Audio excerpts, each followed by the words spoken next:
নমস্কাৰ সাংবাদিক বন্ধু ২ নং ডিলিঙা আঞ্চলিক গণেশ মন্দিৰ পৰিচালনা সমিতিয়ে ২০২০ চনতেই ডিলিঙাৰ বুকুত ৰৌঘলি পাহাৰত এই গণেশ মন্দিৰ স্থাপন কৰা হৈছিল। সেয়েহে আমি আজিৰে পৰা এই গণেশ পূজাৰ প্ৰস্তুতি চলাই আছোঁ। অহাকালি আমাৰ গণেশ পূজা আৰু গণেশ পূজাত সমূহ ৰাইজৰ আমি ৰাতিপুৱাৰে ভাগৰে পৰা উপস্থিতি আন্তৰিকতাৰে কামনা কৰিছোঁ।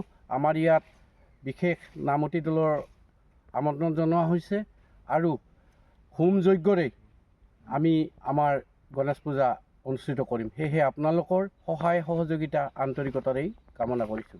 ঠাইখিনিৰ নাম আৰু এবাৰ কৈ দিয়ক। ৰৌঘলি ২ নং ডিলিঙা ৰৌঘলি পাহাৰ। আমাৰ এই মন্দিৰত সমূহ ৰাইজৰ আহিব পৰা পথছোৱাখিনি আমি সমিতিয়ে জনাইছোঁ।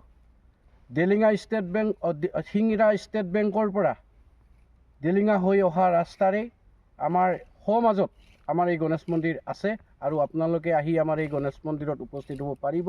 আৰু ডিলিঙা মাজেৰে শিঙিৰা হৈ অহা ৰাস্তা যিটো আছে সেই ৰাস্তাৰে আহি আমাৰ এই ৰৌঘলি পাহাৰ পাব আৰু তাত আপোনালোকক আমি উপস্থিত হ'বৰ বাবে অহাকালি পূজাত আমি সাদৰে আমন্ত্ৰণ জনাইছোঁ।